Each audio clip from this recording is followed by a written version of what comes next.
ending of Boruto 2 Blue Vortex chapter 11 left us waiting upon the real fight to begin. Yes, we got to see Himawari go crazy and show a lot of potential during her fight versus Jura, and the same goes for Konohamaru, Sarada, and even Sumire versus Hidari. However, nobody truly believed that at this current moment the people to be taking them on would be Himawari and Sarada. Nobody really thought that they had the power to actually end up winning. However, in this next chapter, it seems like those with the power are going to be enacting their will versus Jura and Hidari, as the matchup that I believe will be taking place in the next chapter is going to be Jura versus Kawaki and Hidari versus Boruto. A lot of people are saying no, Boruto is going to be the guy who is going to fight both Hidari and Jura at the same time. Yes, this does seem hype, and it would make Boruto even appear even more cooler than he already does at the current moment. However, I just don't see that taking place, especially with the positioning that both characters seem to be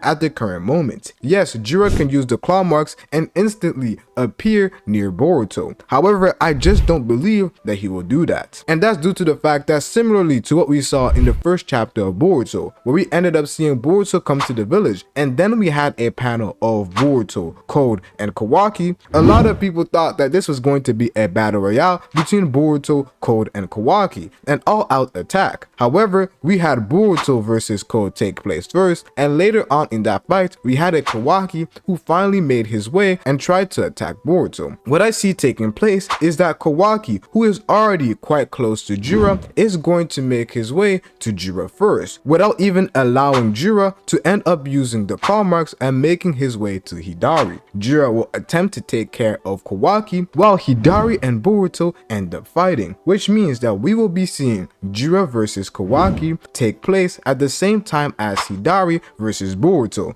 just like Jura versus Himawari took place at the same time as Sarada versus Hidari and the rest of the people who were around her. So let's first discuss the matchup between Jura and Kawaki, and this one is quite interesting because it seems like we're getting another shot for Kawaki to show us something better from the L that he has shown us a couple chapters ago. As if we all remember, we had a Kawaki in version 1 Karma where he ended up losing to Jura in 2 hits. One hit to disable his arm and another hit to send him flying and end up hitting a water reservoir. And this is how that first matchup ended up ending. However, we are getting a second matchup, which means that we have to see something new from Kawaki, or there is no point in having Kawaki fight again if he is just going to lose and show us nothing new. And although I am saying that this is Kawaki versus Jura, we have a Delta who is also there with Kawaki, so this is more like a 2v1 between Kawaki and Delta versus Jura. And this time I do pray and hope that we see Delta do something, as in the first fight that happened between Hidari, Jura versus Kawaki and Delta, it was basically a 2v1 where Kawaki was doing everything and Delta didn't even react to all the moves that Jura and Hidari were making. She just stood by and commentated. She was literally decoration. However, in this fight, I do hope and would like to see Delta play a more supporting role. When it came to Kawaki going to go and meet Boruto, it seemed like Kawaki and Delta already had a plan where Delta was going to make moves from above and then Kawaki was going to sneak up on Boruto. I hope that they use more strategy like the one that they came up with versus Boruto, although we did hear from Kawaki that he had nothing planned for this fight. This is worrisome for Kawaki fans. However, in my opinion, this is perfect writing and is setting up Kawaki to be in a dire state. Because the one thing that we have to see Kawaki do in this fight that is different is him tapping into true essence, the karma state where we have a Kawaki who has similar horns to Ishiki. We actually haven't seen Kawaki enter this form ever since the Code arc, and we did have a vision of Boruto who saw Kawaki entering this form. However, it never truly came to be, regardless of the reasoning that we don't really know at the current moment. So this is what I do believe that we're going to be seeing Kawaki enter in this mode, as if you pay attention to the moments in which Kawaki has used version 2 Karma, or at least Karma where he has the horns, it has been in moments that have required a lot of emotions from Kawaki. The first instance of this, and that caused Jigen to clearly see that, hold on, Kawaki has been manifesting his karma at a greater level ever since he started hanging out with Boruto, and when Jigen came to Naruto's house with his shoes on, and then we had a Kawaki who was so mad and experiencing so many strong emotions that it caused him to end up awakening that horn state. I don't know if it was exactly true essence karma, however, it does seem to match the requirements and what we saw the appearance of true essence karma Kawaki. With Boruto, it is different because he doesn't display horns, however with Kawaki, when he does use true essence karma, his horns start to appear, just like we saw in that state. And the next time that we saw Kawaki use true essence karma, or at least display karma with horns, is during the Code arc, when Kawaki was literally about to see Naruto get turned into ashes, as we had a Momoshiki who had checkmated Naruto and caused Naruto to have to tank such a big Rasengan. Naruto was on the verge of death, and due to all the strong emotions that Kawaki had felt, he ended up awakening true essence karma. Before going into this fight, we had a Kawaki who was helpless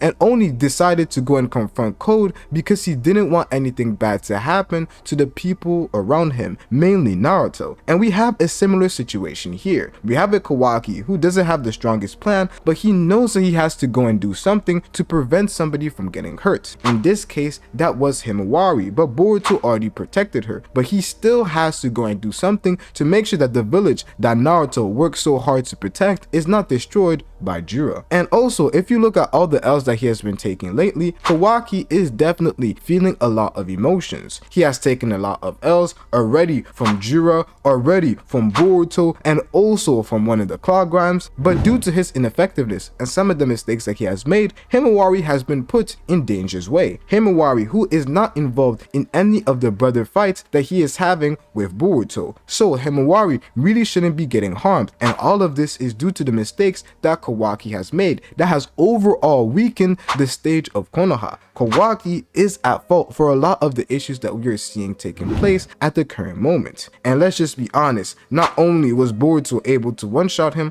but he was also able to get to Jura and protect both Himawari and Sarada at a quicker pace that he was able to do himself. So what we are currently seeing here is the perfect recipe for true essence karma to be shown, as we clearly need to see true essence karma not only for Kawaki's character, but also for us to truly understand how it works, as maybe it is the case that Kawaki and Boruto truly haven't mastered true essence karma, and due to the emotions that they had when they were fighting Code during the Code arc, it might have just been the perfect recipe for them to be able to tap into true essence karma at an easier pace. However, ever since that moment, we truly haven't seen them display that same sort of power, so maybe they are unable to, or truly haven't learned how to use true essence karma. These are the sort of questions that could be answered or refuted in the next chapter by us seeing how Kawaki ends up tapping into true essence karma, as there is no point in having Kawaki fight Jura again if he is not going to use that form. Now, when it comes to the next matchup between Boruto versus Hidari, I think that this is the most intriguing matchup,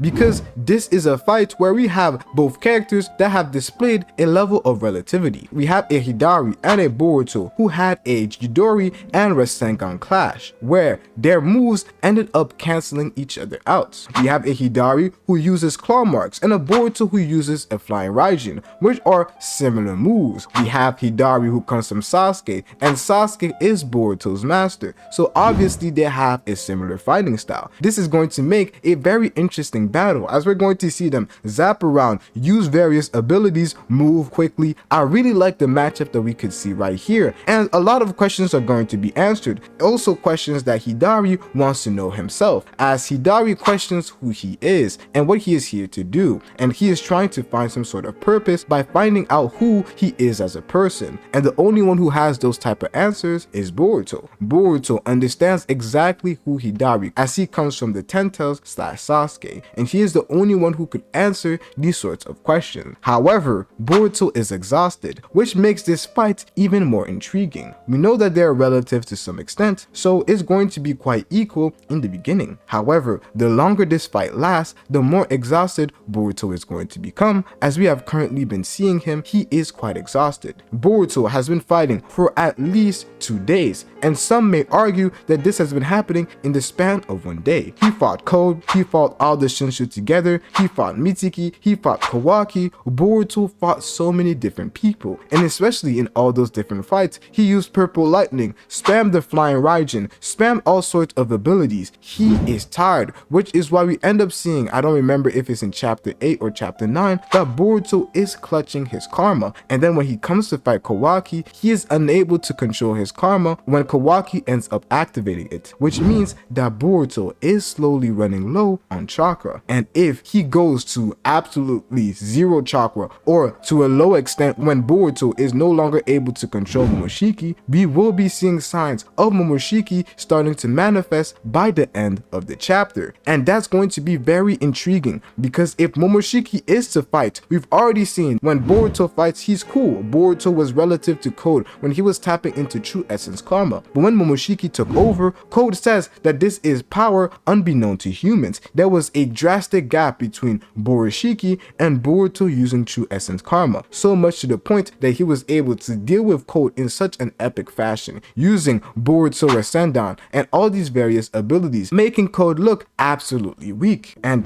this could be a similar scenario that we do end up seeing, where Boruto is relative to Hidari and the fight looks equal, and then Borushiki takes over and absolutely demolishes Hidari. But that may seem to be in the favor of Boruto. However, Boruto is not alone in that fight. There is Sarada, there are various other people, and a lot of those people are those who believe in the omnipotence. So what happens if after Boruto seems to deal with Hidari, or at least injure Hidari to the point where he runs away? What is going to happen to the rest of the people who are around Borushiki? He will definitely do something to confirm to everybody who may have started to have doubts about omnipotence that yes, Boruto truly is a killer, by him killing maybe a random shinobi, or him even hurting Sumire, Konohamaru, or Sarada herself. And that's simply due to the fact of how strong Momoshiki is. And another thing too, how will Momoshiki react to the Shinju? That has been something that has been quite intriguing. That has been one of my biggest questions, and something that I really want to see, because the Shinju truly are an abomination to the Otsukis, because they were never supposed to evolve, but they were supposed to aid in the evolution of Otsukis themselves. However, in this case, we have them evolving instead of the Otsuki. So it's going to be quite interesting to see just how big of a problem Momoshiki and Boruto's low chakra resolve end up being in this fight, as Boruto is already strong. So just imagine how strong Momoshiki will be when he does take over Boruto's body. Watch this video to find out.